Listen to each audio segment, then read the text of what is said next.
चला सकता, उस वक्त तक तो मैं ऑप्टिमाइजेशन भी नहीं कर सकता, क्योंकि ऑप्टिमाइजेशन करने के 2-3 तरीके हैं। पहला तरीका ये है कि हमें वेबसाइट में जाकर कुछ चेंजेस करने। अच्छा, ये याद रखें कि चेंजेस बिल्कुल स्ट्रक्चरल चेंजेस नहीं है। ऐसे नहीं है कि क्लाइंट ने 2 साल पहले वेबसाइट बनाई थी, मेरे पास लेकर आया तो मैं बिल्कुल ही चेंज कर दूंगा उसको। नो, मैंने उसके अंदर वो चीज़ें चेंज करनी है जो ऑप्टिमाइजेशन के लिए होनी चाहिए थी और अभी तक उसमें नहीं है। मतलब मैंने उस वेबसाइट का स्ट्रक्चर चेंज नहीं करना। जैसे मैं कहूँ ना पीक स्टेशन की मैंने एसईओ करनी है, तो इसका मतलब ये कतई तौर पर नहीं होगा कि जो उस वेबसाइट का लेआउट है, मैंने वेबसाइट के लेआउट को नहीं छेड़ना। यानी उन्होंने जो तस्वीरें जहाँ लगाई हैं वहीं रहेंगी। हाँ, मैं ये कह सकता हूँ कि एक तस्वीर बहुत बड़ी लगी हुई है, अभी इतनी बड़ी तस्वीर ना लगाएं, छोटी कर लें इसको, लेकिन मैं उसकी तस्वीर चेंज नहीं करूँगा। अगर राइट साइड पे तस्वीर है, लेफ्ट साइड पे टेक्स्ट है, तो मैं ये नहीं कहूँगा कि टेक्स्ट को राइट पर होना चाहिए और तस्वीर को लेफ्ट पे होना चाहिए। ये उसका स्ट्रक्चर है, ये उसका लेआउट है। हमें लेआउट को कुछ नहीं करना, हमें सिर्फ उसके अंदर ऐसी चीज़ें लेकर आनी है जिसकी वजह, हाँ, अगर डेवलपर ने वेबसाइट बनाते हुए कुछ ऐसा काम किया हुआ है जिसकी वजह से वेबसाइट स्लो है, तो जो चीज़ों की वजह से वेबसाइट स्लो हो रही है, हम वो रिकमेंडेशन भी देंगे कि भाई ये जो कंपोनेंट है आपकी वेबसाइट का, ये आपकी वेबसाइट को स्लो कर रहा है। जैसे अभी मैंने आपको एक एग्जांपल दी है कि बहुत बड़ी तस्वीर, तो नंबर ऑफ पिक्चर्स हैं वेबसाइट पे और बड़ी बड़ी तस्वीरें हैं। इसका मतलब क्या होगा? मतलब छोटी तस्वीर कम बाइट्स, बड़ी तस्वीर ज़्यादा बाइट्स। तो जब बहुत सारी तस्वीरें होंगी तो बहुत सारी बाइट्स कंज्यूम करेंगी, और जब बहुत सारे बाइट्स कंज्यूम होंगे तो स्लो हो जाएगी ऑटोमेटिकली। तो मैं उनसे कहूँगा भाई इसके साइज़ को 50% रिड्यूस कर लें, क्योंकि अभी आज के दौर में आपकी वेबसाइट ज़्यादा कहाँ पे खुल रही है? मोबाइल पे। तो मोबाइल पे हमें कोई बहुत बड़ी बड़ी तस्वीरों की ज़रूरत तो है नहीं है। ये ऐसा ना हो कि पूरी एक तस्वीर फिट भी नहीं हो रही मोबाइल पर, इतनी बड़ी हमने कर दी है। सो हमें छोटी तस्वीरें लेकर चलना है। तो अब हमारा पॉइंट क्या है कि भाई हमें एसईओ करनी है, लेकिन एसईओ से पहले हमें वेबसाइट की अंडरस्टैंडिंग लेनी है। ठीक है, असल में हमारा टॉपिक क्या है जी? टॉपिक है हमारा सर्च इंजन ऑप्टिमाइजेशन। पहले वेबसाइट को समझने से पहले थोड़ा सा एसईओ को समझ लेते हैं कि what is SEO. Search engine optimization से मुराद क्या है और ये किस तरह की ऑप्टिमाइजेशन है, इसमें हमें करना क्या है, मतलब किस तरीके से हम रैंक करते हैं वेबसाइट को। सर्च इंजन ऑप्टिमाइजेशन से मुराद ये है कि हमारी वेबसाइट है गूगल के ऊपर, एक हमने डोमेन भी परचेज की हुई है, इसका मतलब है हमारी वेबसाइट का कोई एड्रेस है www के साथ। फॉर एग्जाम्पल मैं कहता हूँ जी abc.com मेरी वेबसाइट है, उसके अंदर कोई सा भी कंटेंट हमने लिखा हुआ है, तो अब हम उसे खोलने के लिए हमें क्या करना पड़ेगा? हर दफ़ा abc.com ही लिखेंगे ना, यानी वेबसाइट की ब्रांड से खुलेगी वेबसाइट। हम चाहते हैं ऐसा ना हो, हम चाहते हैं कि हम अपनी वेबसाइट के ऊपर जो सर्विसेज सेल कर रहे हैं या हम अपनी वेबसाइट के ऊपर जो प्रोडक्ट सेल कर रहे हैं, लोग उस प्रोडक्ट का नाम लिखें और हमारी वेबसाइट पहले पेज पे कहीं नज़र आ जाए, 7वें 8वें पेज पर नजर आए, इसमें ऑप्टिमाइजेशन हो रही है। पहली 3 4 5 पोजीशन में नजर आए, इसका मतलब है ऑप्टिमाइज्ड है और कंपटीशन में है। कभी तीसरे नंबर पर चली जाती है, कभी पहले पर आ जाती है, कभी चौथे पर चली जाती है। इसका मतलब है कि हमारी वेबसाइट रैंक हो रही है। अब ये रैंक कैसे हो रही है? प्रोडक्ट्स के अगेंस्ट और सर्विसेज के अगेंस्ट। यानी मैं जो चीज़ सेल करने लगा हूँ, लोग उसको ढूंढते हैं। मेरा जिस तरह का बिजनेस है, जिस कैटेगरी का बिजनेस है, लोग उस तरह की सर्विसेज को फाइंड कर रहे हैं, तो हम कहते हैं कि हमारी वेबसाइट पहले पेज पर नज़र आ जाए, इसे हम बोलते हैं एसईओ। और अगर हमने एक वेबसाइट बनवाई है मगर वो वेबसाइट सिर्फ यूआरएल से ही नज़र आती है, मतलब वेबसाइट का नाम लिखेंगे वेबसाइट आ जाएगी, वैसे वो वेबसाइट आती नहीं है उन प्रोडक्ट्स और उन सर्विसेज के अगेंस्ट, तो इसका मतलब ये हुआ कि उसकी एसईओ नहीं हुई। और अगर उसकी एसईओ नहीं हुई तो इसका मतलब मार्केटिंग कैसी हो रही है? ये तो मार्केटिंग भी नहीं हो रही, तो ऐसे ही है जैसे हम किसी को अपना विजिटिंग कार्ड दे देते हैं। ये ऐसे ही है जैसे कोई बंदा आपके व्हाट्सएप लिंक पे मौजूद है और उसको आपका ब्रोशर चाहिए, तो आप उसको पीडीएफ फाइल भेज देते हो, वो भी तो एक लिंक देते हो ना, ये भी एक लिंक है। तो लिंक के साथ अगर आपकी वेबसाइट खुल रही है तो इसका तो मतलब है कि आपने अपने पैसे ज़ाया क्यों हैं, अपनी इन्वेस्टमेंट ज़ाया क्यों हुई है? क्योंकि आपने जब वेबसाइट बनानी है उसमें बहुत सारे फैक्टर्स हैं जो आपको एनुअली परचेज करने हैं। आपको होस्टिंग एनुअल परचेज करनी है, आपको डोमेन एनुअल परचेज करनी है। इसका मतलब क्या हुआ कि आपको कुछ ना हो तो हर साल पेमेंट तो करनी है, ये तो हर साल, यानी आफ्टर 365 डेज आपकी डोमेन एक्सपायर हो जाएगी। डोमेन का मतलब आपकी वेबसाइट का नाम, यानी मैंने जो वेबसाइट का नाम रखा हुआ है ना abc.com, ये मुझे खरीदना है, या abc.org या abc.edu.pk या abc.pk, ये नाम है ना हमारी वेबसाइट के, ये हमें बाय करने हैं। और ये हमें मिलते हैं कम से कम 1 साल के लिए। हाँ, अगर मैं चाहूँ तो मैं 2 साल के लिए बाय कर लूँ, 3 साल के लिए बाय कर लूँ, इसका मतलब मुझे इतने ही साल की पेमेंट करनी पड़ेगी। मतलब अगर मैं 3 साल के लिए लेना चाह रहा हूँ तो मुझे 3 साल की पेमेंट करनी पड़ेगी। तो यानी हम डोमेन की पेमेंट कर रहे हैं, हम होस्टिंग की भी पेमेंट करने लगे हैं, मगर उसके बावजूद हमारी वेबसाइट जस्ट यूआरएल के साथ खुलती है। तो इसका मतलब है कि हम अपनी वेबसाइट से बिल्कुल मार्केटिंग नहीं कर रहे, हमारी वेबसाइट कोई मार्केटिंग नहीं कर रही हमारी, ठीक है। इसलिए हमें क्या कराना है, अपनी वेबसाइट को रैंक कराने के लिए वेबसाइट की एसईओ करवानी है। ये तो हमें पता लग गया कि वेबसाइट की एसईओ सिर्फ उस सूरत में होगी जब वेबसाइट होगी। अगर वेबसाइट ही नहीं है तो एसईओ तो नहीं कर पाएंगे ना वेबसाइट, ठीक है। कई लोग समझ रहे होते हैं कि भाई वेबसाइट की एसईओ शायद फेसबुक की एसईओ है, ये सोशल मीडिया की एसईओ नहीं है, वो वेबसाइट की एसईओ है। अगर आपका फेसबुक पेज रैंक करवाना चाहते हैं, it is a process, long process, वो भी ऑप्टिमाइज होता है, लेकिन उसकी प्रायोरिटी हमेशा वेबसाइट से नीचे आएगी। आपने कभी नहीं देखा होगा कि फेसबुक पेज वेबसाइट से ऊपर आ रहा हो। हाँ, उस सूरत में वेबसाइट से ऊपर आ सकता है जब उसके जो कंपीटेटर पेजेस हैं, वेबसाइट्स हैं, उसकी एसईओ ना हुई हो। मतलब एक ब्रांड है जो फेसबुक पर बहुत अच्छी ऑप्टिमाइजेशन कर रही है, मगर उसकी कोई वेबसाइट नहीं है, ना ही उसका कोई कंपीटेटर की वेबसाइट है जो रैंक करवा रहा हो। इसका मतलब है कि अब फेसबुक रैंक करेगा, अब फेसबुक का वो वाला पेज रैंक करेगा। लेकिन जब उसके कंपीटेटर्स होंगे तो पहली प्रायोरिटी पर आपकी वेबसाइट्स आएंगी, उसके बाद फेसबुक आएगा। तो फेसबुक की भी हम ऑप्टिमाइजेशन करते हैं, उसको हम सोशल मीडिया में देखेंगे कि फेसबुक को हम कैसे ऑप्टिमाइज कर सकते हैं। अभी फिलहाल मुख्तसर इतना कि अगर आप अपने पेज को ऑप्टिमाइज करना चाहते हैं, आप उस पर ज़्यादा से ज़्यादा कंटेंट लिखें, ज़्यादा से ज़्यादा रेलिवेंट कंटेंट लिखें और अच्छी अच्छी अपनी प्रोडक्ट्स की पिक्चर्स लगाएं और फ्रीक्वेंटली ये काम करते रहें, तो एक टाइम आएगा कि आप रैंक करना शुरू हो जाओगे।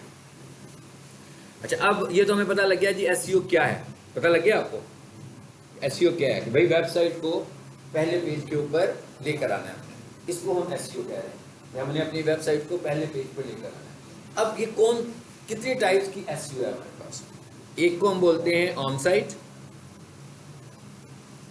नाम से पता लग रहा होगा आपको। ऑन साइट का क्या मतलब हुआ, वेबसाइट के ऊपर, यानी ऐसा काम जो आप रैंक करवाने के लिए अपनी वेबसाइट के ऊपर करते हैं, उसे हम बोलते हैं ऑन साइट एसईओ, ठीक है। इसका मतलब क्या हुआ, मैं कह रहा हूँ कि ऐसा काम, ऐसी चेंजेस जो हम अपनी वेबसाइट के ऊपर करते हैं। इसका मतलब कि हमें वेबसाइट पे कुछ करना भी आना चाहिए। ऐसे नहीं हो सकता ना कि आपको वेबसाइट ही नहीं आती।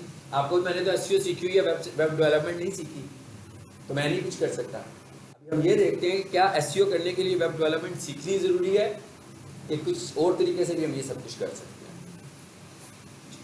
दूसरे नंबर पर कौन सी एसईओ है,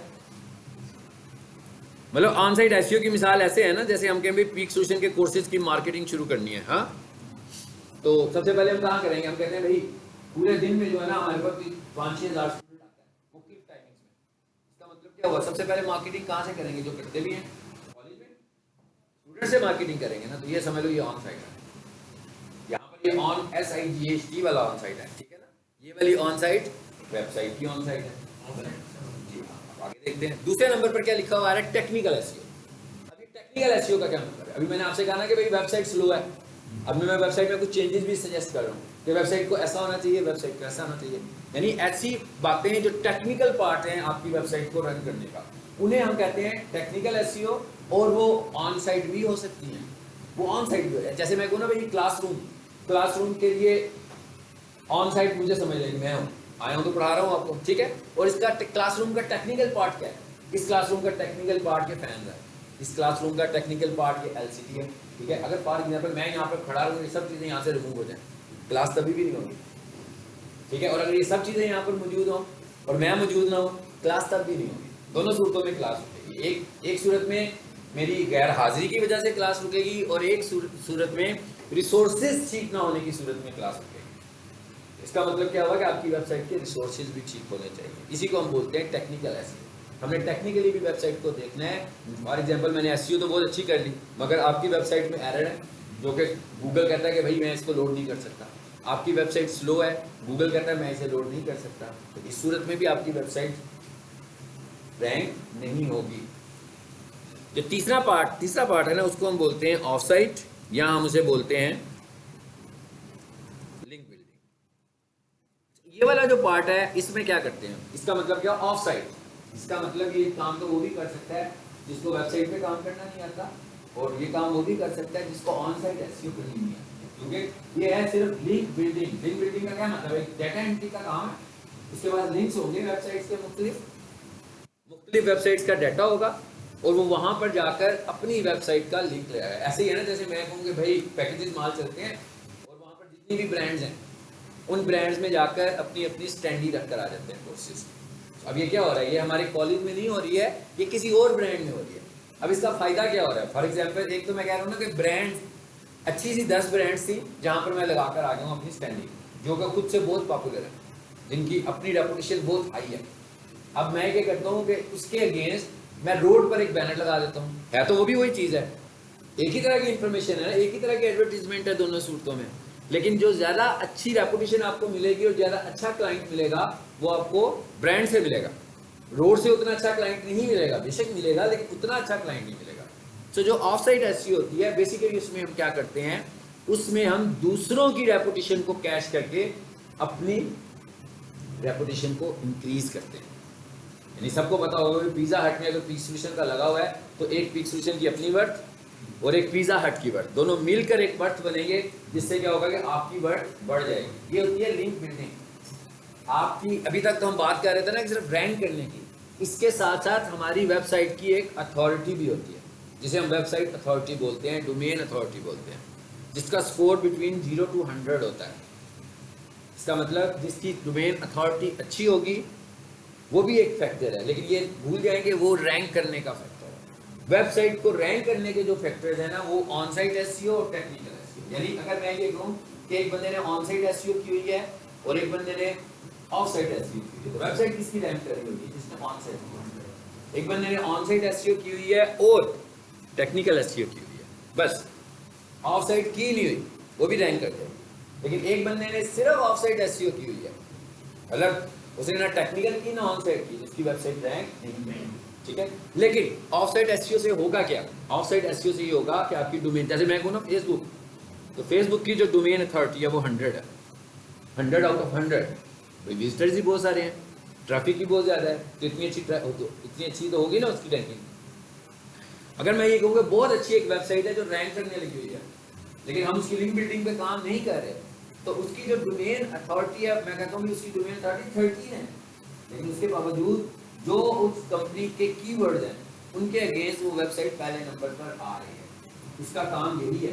ये वाला क्लाइंट क्या चाहता है इस वक्त, इस क्लाइंट को ये नहीं चाहिए कि उसकी डोमेन अथॉरिटी बढ़े, इस वक्त क्लाइंट्स को चाहिए कि भाई जब क्लाइंट क्यूरी लिखे तो उसके अगेंस्ट हमारी वेबसाइट टॉप पर नजर आना शुरू हो जाए, ठीक है।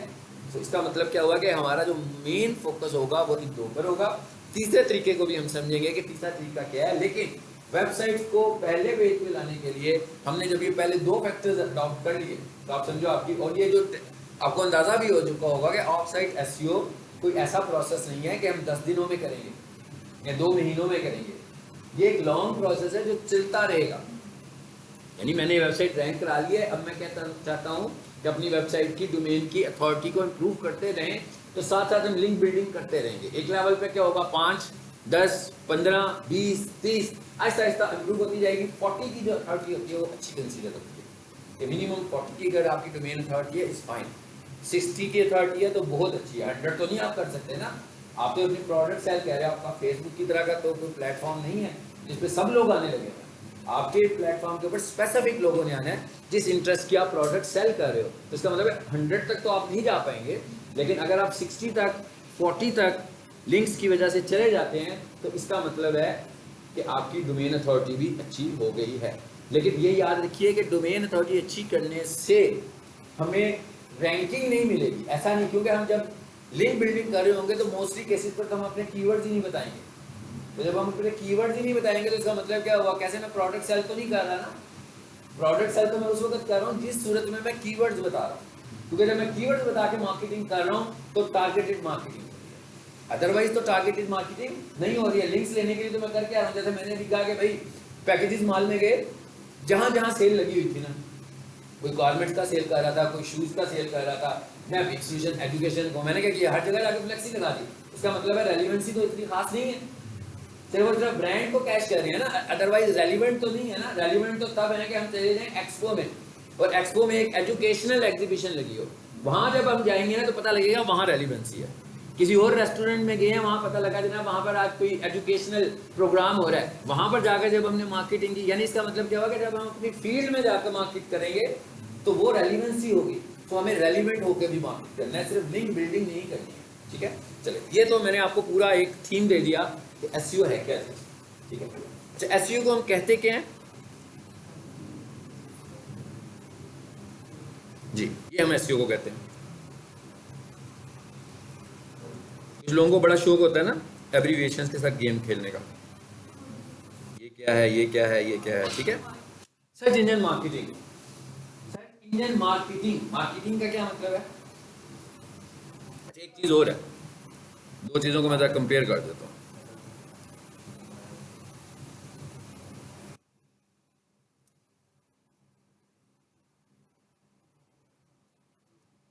ये दो चीजों को मैंने कंपैरिजन कर लिया। एसईओ को तो मैंने ऊपर बता दिया ना आपको। एक मैंने लिखा एक और क्या बात याद रखें, चाहे वो सोशल मीडिया हो या कोई भी प्लेटफॉर्म हो, जब मैं मार्केटिंग की टर्म यूज करूं तो इसका मतलब होगा पैसे। इसका मतलब आपको भी पता है कि मार्केटिंग पैसों के बगैर तो नहीं होगी ना, पेमेंट्स के बगैर तो नहीं होगी, कैश के बगैर मार्केटिंग तो नहीं हो सकती है। ठीक है, सो एक टर्म है हमारे पास एसईएम और एक टर्म है हमारे पास एसईओ। और ऑप्टिमाइजेशन का क्या मतलब है, ऑप्टिमाइजेशन का मतलब है कि पैसे नहीं, यहाँ पर हम पैसों की बात नहीं कर रहे, यहाँ पर हम किस चीज़ की बात कर रहे हैं, यहाँ पर हम स्टैंडर्ड्स की बात कर रहे हैं।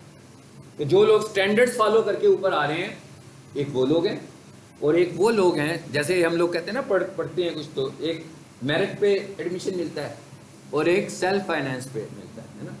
तो जो लोग मेरिट पे आते हैं तो उन्हें पैसे तो नहीं देने पड़ते एडमिशन के लिए, लेकिन जो सेल्फ फाइनेंस में होता है वो क्या होता है, आफ्टर मेरिट तो वो फीस डबल कर देते हैं, ट्रिपल कर देते हैं, और फिर सेल्फ फाइनेंस पे आपको एडमिशन मिल जाता है। तो इसका मतलब वो पेड पार्ट है, लेकिन जो मेरिट वाला पार्ट है वो पेड पार्ट नहीं है। ठीक है, इसी तरह जब हम मार्केटिंग कर रहे हैं, जब हम अपनी वेबसाइट की एसईओ करते हैं तो ये पेड पार्ट नहीं है।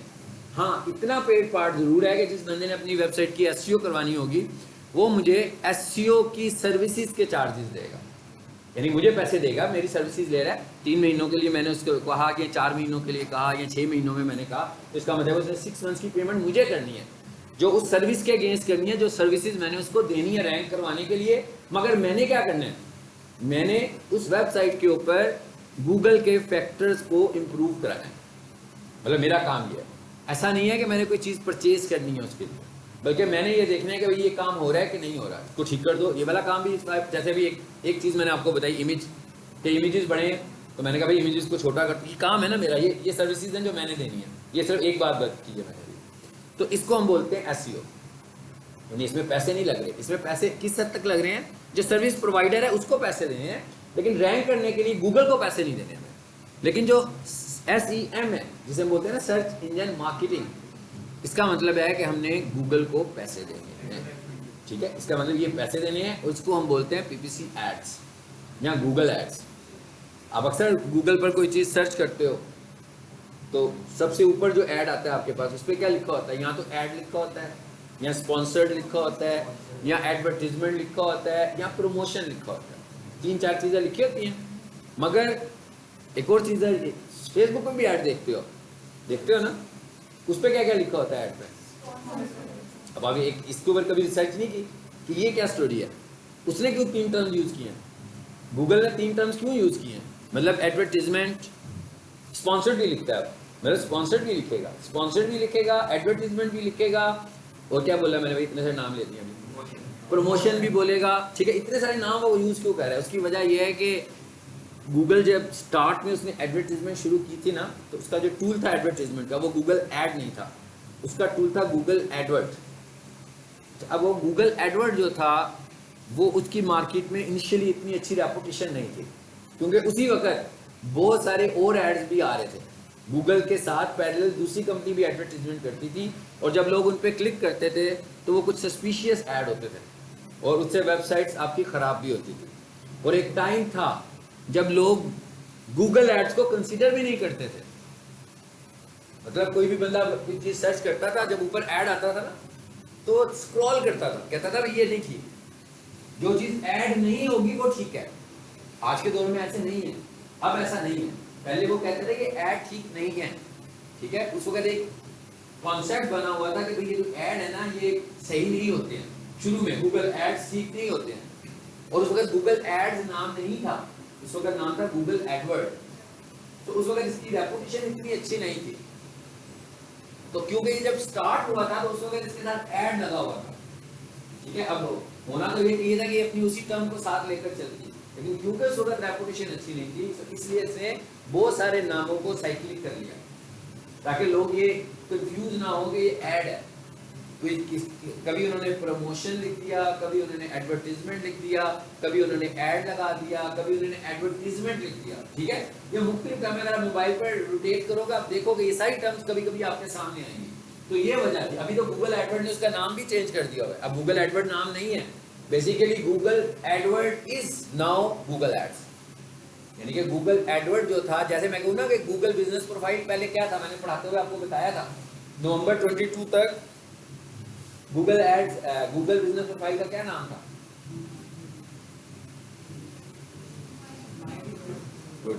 उस वक्त इसका नाम था गूगल माई बिजनेस, यानी नवंबर 22 तक गूगल बिजनेस प्रोफाइल का जो नाम था, मेरे चैनल पर ही लेक्चर देखना ना, एक मेरी प्लेलिस्ट बनी होगी गूगल बिजनेस प्रोफाइल की, उसमें 50 से ज्यादा लेक्चर हैं, जो लेक्चर उसमें नवंबर तक के होंगे उसमें मैं गूगल माई बिजनेस पढ़ा रहा हूँ, यानी आपको गूगल खोलूंगा वहां पर भी गूगल माई बिजनेस ही नजर आएगा। लेकिन नवंबर के बाद उन्होंने इसको खत्म किया, उसका नाम चेंज किया और उसको उन्होंने कर दिया गूगल बिजनेस प्रोफाइल। तो नवंबर से पहले वहां लिखा था गूगल माई बिजनेस, जब मैं business.google.com पर जाता था तो वहां लिखा होता था गूगल माई बिजनेस, अब वहां पर क्या लिखा होता है? Google business profile. सो उन्होंने चेंज कर दिया। गूगल माई बिजनेस का ऐप भी होता था नवंबर तक बिजनेस के नाम से, ठीक है। मतलब आप गूगल पे जाओ, ऐप खोलो और गूगल के ऊपर, अभी तो आप डायरेक्ट कर रहे हो ना मैनिपुलेट, अभी तो आप करते हो business.google.com, है ना, तो थोड़ा सा अनकंफर्टेबल भी होते हैं हम वहाँ पे, लेकिन उससे पहले वो एड एप्लीकेशन, अपना एक एप्लीकेशन चला रहे थे, लेकिन वो एप्लीकेशन उनका इतना सक्सेसफुल नहीं था, मतलब उस एप्लीकेशन में बग्स थे, तो वो काफ़ी देर तक उसे रिजॉल्व करने की कोशिश करते रहे, लेकिन वो अपने बग्स को 100% रिजॉल्व नहीं कर सके, और उनकी प्रोफाइल जो थी वो ज़्यादा अच्छी गूगल पर चलती थी। उन्होंने नवंबर में अपना एप्लीकेशन भी बंद कर दिया, यानी नवंबर तक उनका गूगल बिजनेस के नाम से एक एप्लीकेशन भी चल रहा था और वो भी उन्होंने उस वक्त बंद कर दिया, ठीक है। चले, तो अब हमें ये पता लग गया कि एसईओ और एसईएम में क्या फ़र्क है।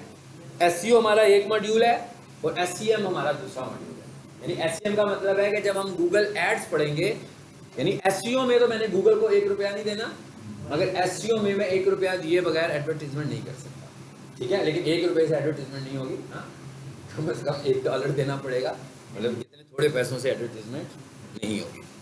अच्छा, अब ये तो हमें समझ में आ गया। आज ये मैं समझाना चाह रहा था कि एसईओ क्या है, आपको पता होना चाहिए कि व्हाट इज एसईओ, और आप लोगों को सबको एक्सप्रेस करना भी आना चाहिए। जैसे मैं एक्सप्रेस कर रहा हूँ ना, अभी मैंने कुछ नहीं पढ़ाया आपको, मतलब कोई चीज़ बताई नहीं है, मैंने आपको सिर्फ एसईओ बताया, यानी अगर आपको किसी को एसईओ की इंपॉर्टेंस बतानी हो तो आप बता सकते हो कि एसईओ ज़रूरी क्यों है। अब एक बंदा इन्वेस्टमेंट करके बैठा है, मिसाल के तौर पर मेरे पास अगर कोई बिजनेसमैन आए और वो मुझे कहे जनाब मेरे पास 2 लाख रुपए हैं, तो मैंने वेबसाइट बनवानी है, तो मैं कभी भी उसके 2 लाख रुपए वेबसाइट बनाने पे नहीं लगवाऊंगा, मैं उसके 60 या 70% पैसे मार्केटिंग पे लगवाऊंगा, और जो 30% पैसे होंगे ना उसके, या 40% पैसे होंगे, उससे मैं कहूँगा भाई इससे वेबसाइट बनवा। इसलिए कि अगर आप वेबसाइट बनाकर रख छोड़ेंगे किसी जगह पर, बैग पर छुपा के रखेंगे उसको, तो इसका क्या मतलब हुआ? इसका तो मतलब है कि आपकी मार्केटिंग तो हो ही नहीं रही है। मैं उसे कहूँगा कि भाई एसईओ के ऊपर और पीपीसी एड्स के ऊपर थोड़ा सा बजट रखो, क्योंकि आपने जब वेबसाइट की एसईओ करनी है तो जेन में रखिएगा, ऐसे नहीं है कि मैं आज एसईओ करूँगा कल इंप्लीमेंट होगी। मिनिमम पीरियड जो एसईओ के लिए चाहिए ना वो 4 मंथ्स का चाहिए, एवरेज पीरियड जो चाहिए 6 मंथ्स का चाहिए, लेकिन डिपेंड्स ऑन कंपटीशन। अगर आपकी ब्रांड की बहुत सारे कंपटीटर्स हैं और उसकी वेबसाइट्स भी बहुत सारी बनी हुई हैं, तो इसका मतलब ये हुआ कि हो सकता है आप 6 महीने में भी रैंक ना करें, आपको 8 महीने लग जाएंगे, आपको साल लग जाए रैंक होने में। तो अब इतनी देर तक आप खामोश तो नहीं बैठेंगे ना, आपको काम तो करना है। तो फिर हम शिफ्ट करेंगे पीपीसी एड्स पर पैरेलल। उस वक्त फॉर द टाइम बिंग हम पीपीसी एड्स पर आ जाएंगे कि भाई जब तक हम रैंक नहीं होते तब तक हम टॉप पर तो नजर आए, क्योंकि आपको मैंने हायरार्की बताई हुई है कि सबसे ऊपर एड्स आते हैं, बात अभी गूगल वाले को बंदा पैसे देगा तो सबसे ऊपर वो पैसे को ही दिखाएगा ना। OLX के ऐड देखते हो ना, तो उस पर लिखा हुआ आ रहा सबसे ऊपर फीचर ऐड आते हैं ना। एक टाइम में वो पैसे नहीं लेते होते थे, लेकिन अब वो पैसे लेकर ऐड लगाते हैं, लेकिन फ्री में भी कुछ ऐड लगाते हैं। लेकिन ऊपर कौन सा ऐड होता है? जो फ्रीज हुआ होता है वो फीचर ऐड होता है। फीचर ऐड कौन सा होता है? जो पेड ऐड होता है। इसी तरह गूगल को भी अगर किसी ने एडवर्टीजमेंट की होगी तो सबसे ऊपर एड्स आएंगे। एड्स के बाद हो सकता है कि अगर आपकी सर्च में लोकेशन है तो प्लेसेस आ जाए, और उसके बाद आपकी SEO वाली वेबसाइट्स आएंगी। तो जब तक हम लोग SEO नहीं करेंगे तब तक हमें गूगल एड्स के साथ चलना पड़ेगा, ठीक है। अच्छा, अब अगली बात क्या है हमारी? अगली बात यह है कि जब हम SEO शुरू करना चाहते हैं तो हमें वेबसाइट्स को थोड़ा सा कॉन्सेप्ट समझना है। वेबसाइट जो है वो हमारे पास दो तरह की हैं। एक वेबसाइट का जो प्लेटफॉर्म है, यानी कि वेबसाइट के हमारे पास जो प्लेटफॉर्म हैं वो दो तरह के हमारे पास प्लेटफॉर्म हैं। नंबर 1 कोडिंग वाला, एंड दूसरा है CMS, कंटेंट मैनेजमेंट सिस्टम।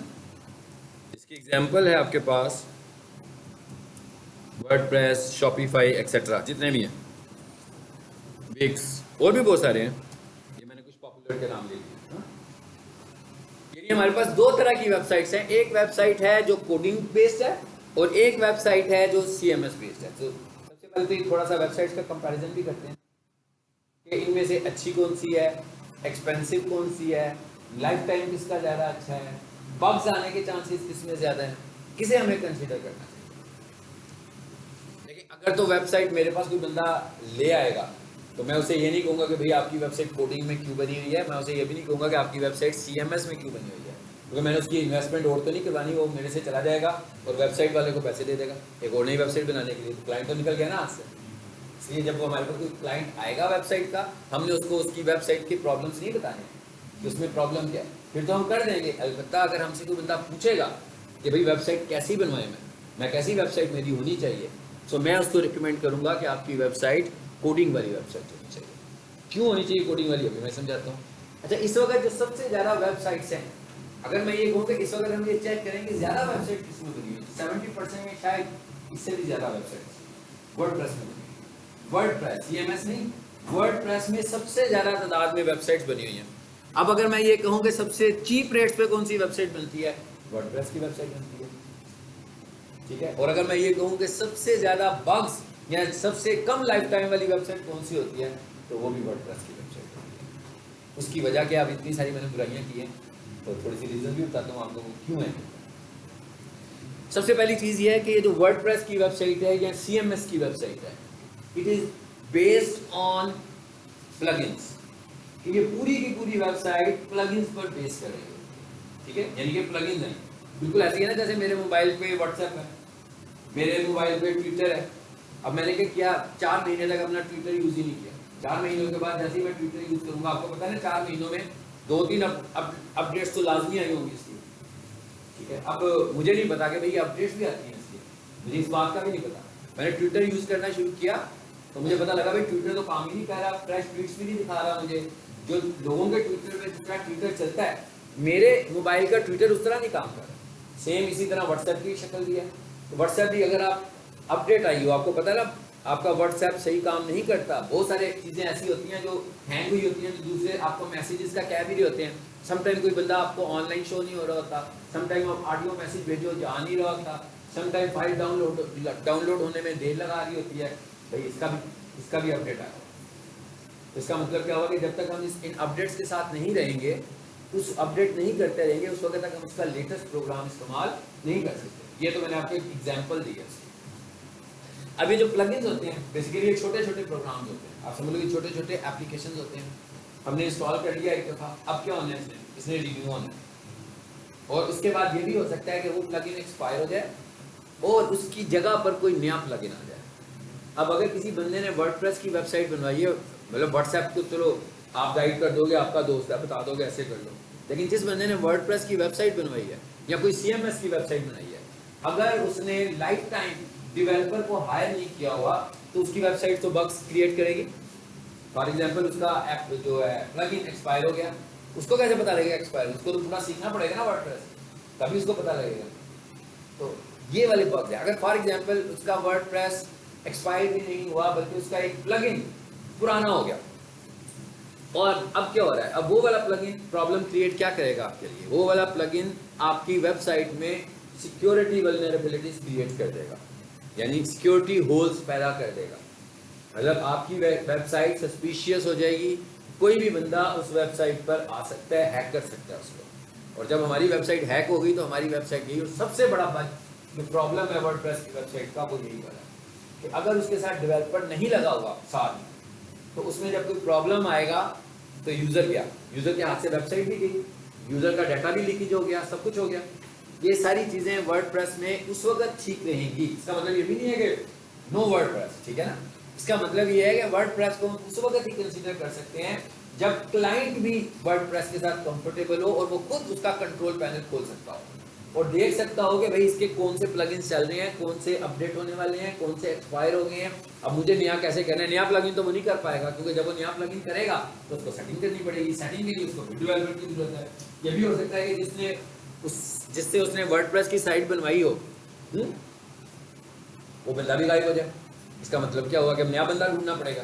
जब वो नया बंदे को ढूंढोगे तो उसको मेंटेन ऐसी है ना, जैसे हम ये कहेंगे भाई इस कमरे को हम बार बार गिराते हैं और नया कमरा बनाते हैं।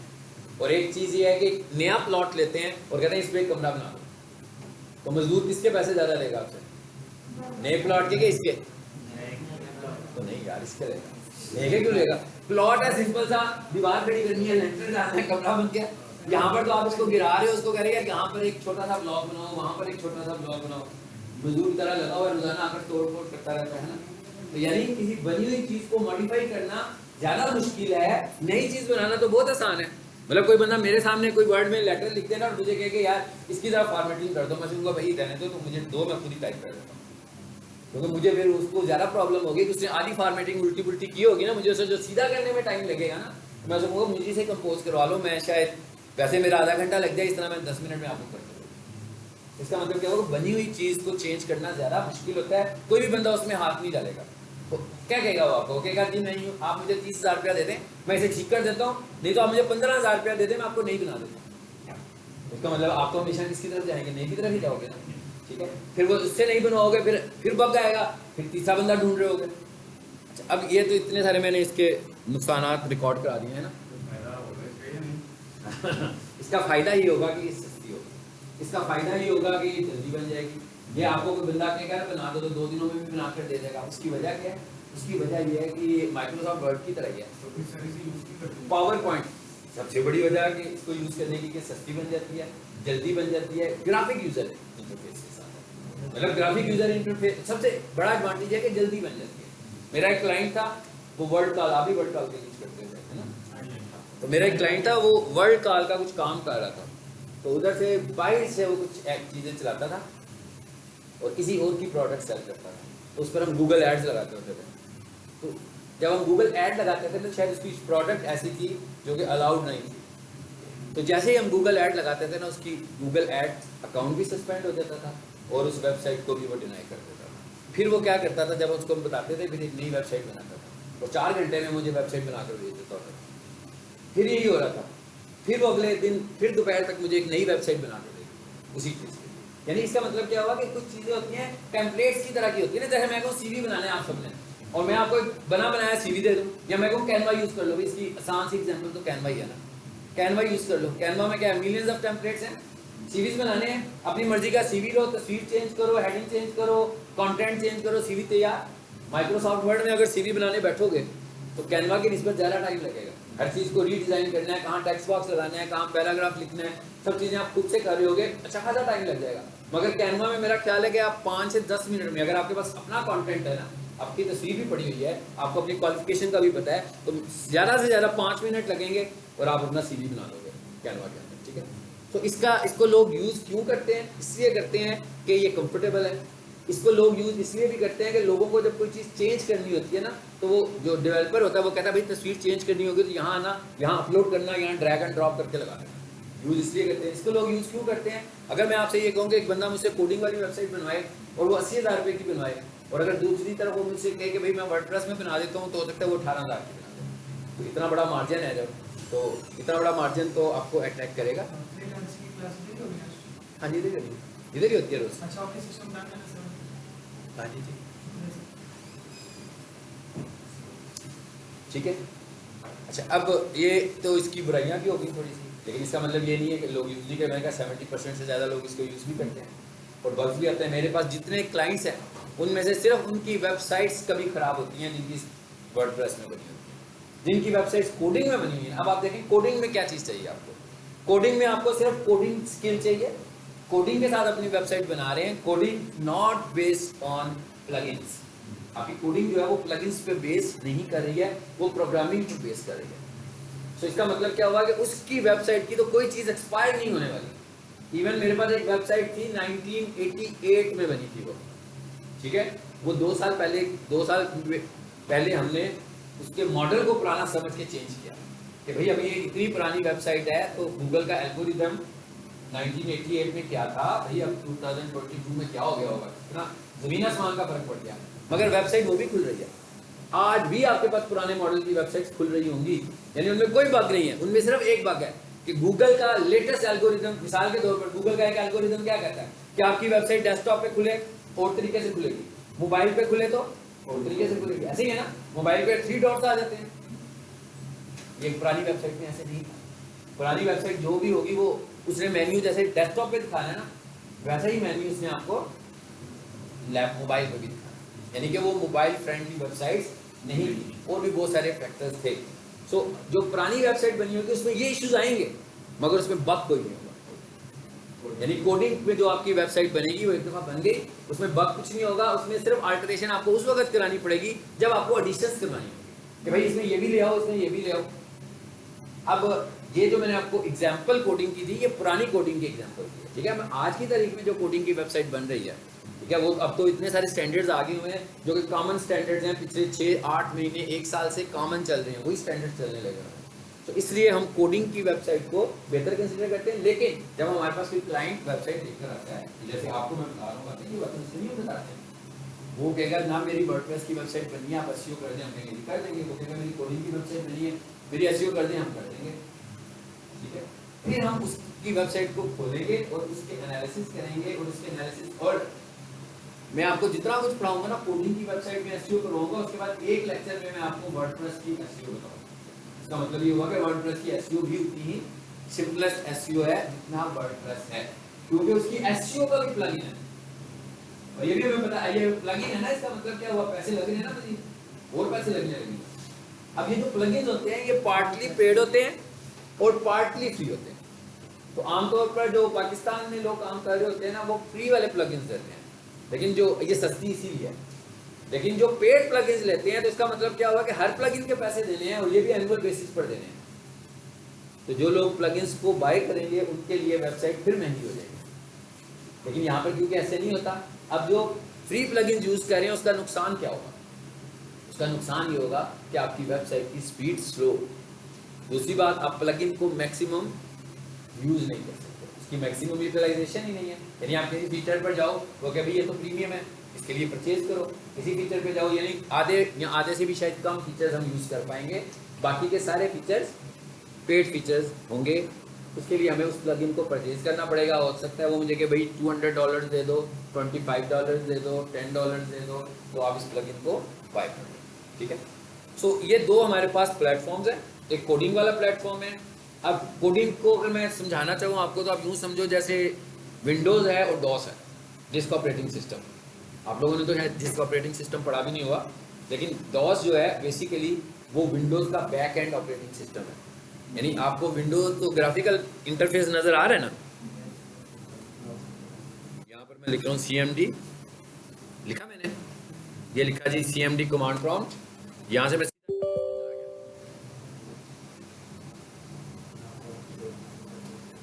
आगे, ये डॉस है। अब विंडोज को जो सपोर्ट कर रहा है वो भी डॉस ही कर रहा है। इसका मतलब क्या हुआ कि वर्डप्रेस के बैक एंड पर भी कोडिंग है, वर्डप्रेस जो है उसके बैक एंड पर भी कोडिंग है, लेकिन प्योरली वो कोडिंग वाली वेबसाइट नहीं है। जो कुछ बना हुआ है वो भी कोडिंग से ही बना हुआ है, ठीक है। ये समझाने के लिए मैंने आपको सिर्फ बताया कि जिस तरह विंडोज के बैक एंड पर डॉस है, और अगर इसके पीछे से हम डॉस को निकाल दें, या मैं डॉस पे जाकर कुछ फाइलें डिलीट कर दूं तो आपकी विंडो करप्ट हो जाएगी। इसका मतलब क्या हुआ कि विंडोज डॉस के बगैर नहीं चल रही थी। पहली दफ़ा जब विंडोज आई थी तो हम पहले डॉस खोलते थे, जिसका ऑपरेटिंग सिस्टम लगाते थे, उसके बाद विन लिखते होते थे और एंटर करते थे तो विंडो में आते होते थे। पहली विंडो जब आई, उसके बाद जो अगली विंडो आई थी ना 3.0 इसका वर्जन था, उसके बाद जो अगली विंडो आई थी वो ऑटो थी, यानी कंप्यूटर ऑन किया तो विंडो में चले गए। लेकिन जो फर्स्ट विंडो आई थी वो डॉस से चलती थी, यानी कि डॉस में जाकर विन लिखते होते थे और फिर विंडोज़ में हम आते होते थे। ठीक है, तो इसका मतलब क्या हुआ कि जो बैक एंड है वो जब तक हमें समझ में नहीं आएगा उस वक्त हम उसमें काम नहीं कर सकते। इवन हम बहुत सारी काम वर्डप्रेस में भी जाकर कोडिंग में करेंगे, इसलिए कोडिंग को अंडरस्टैंड करना ज़रूरी है। और एक आखिरी टॉपिक देखते हैं, रिकग्नाइज कैसे करना है, हाँ, कि कौन सी वेबसाइट कोडिंग की है और कौन सी वेबसाइट CMS की है। ठीक है, सो ये मैं लिखने लगा हुआ हूँ, देखिएगा मैं कीवर्ड लिख रहा हूँ, ऑनलाइन CMS डिटेक्टर, लिख दिया मैंने।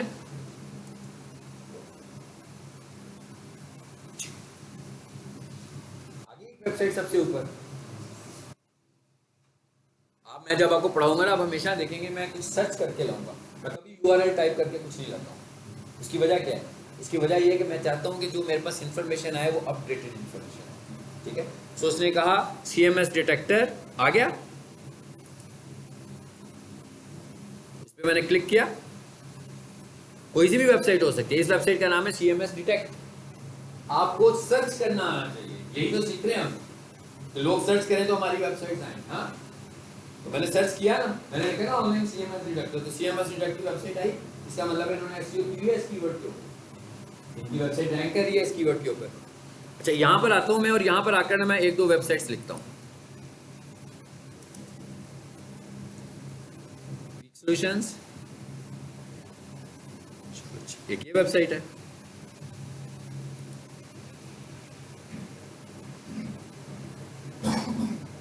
दो वेबसाइट लिखाते हैं ताकि हमें क्रॉस कंपैरिजन हो।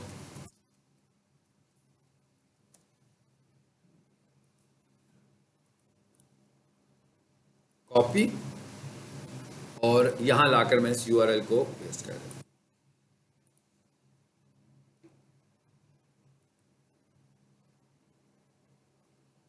पेस्ट किया, डिटेक्ट किया, ये मैसेज आ रहा है इस विंडो को बंद कर दो बेशक। एक्स्ट्रा एक विंडो आई थी ना, उसे बंद कर दिया मैंने, इसी विंडो में आंसर आएगा आपके पास। जी, पढ़ लें क्या लिखा हुआ कहता है जी वेबसाइट वर्डप्रेस में। ठीक है, ओके, और नीचे देखिए कुछ और भी दे रहा है कि बस इतनी सी इंफॉर्मेशन ही दे रहा है। ठीक है, अच्छा अब इस वेबसाइट को यूज करते हैं, इस वेबसाइट को।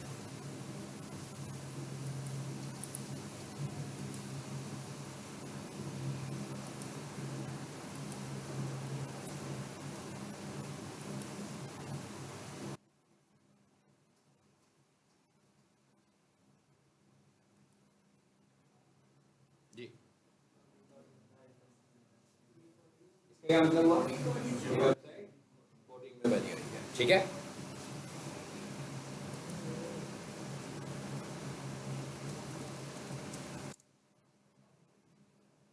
यानी आप सबसे पहले ये डिटेक्ट करेंगे ना कि भाई कौन सी वेबसाइट किस प्लेटफॉर्म की है। तो आप देख रहे हो ये डिटेक्टर मुझे खुद ही बता रहा है कि भाई ये वाली वेबसाइट किस प्लेटफॉर्म में बनी हुई है। स्टार्ट लिखा मैंने,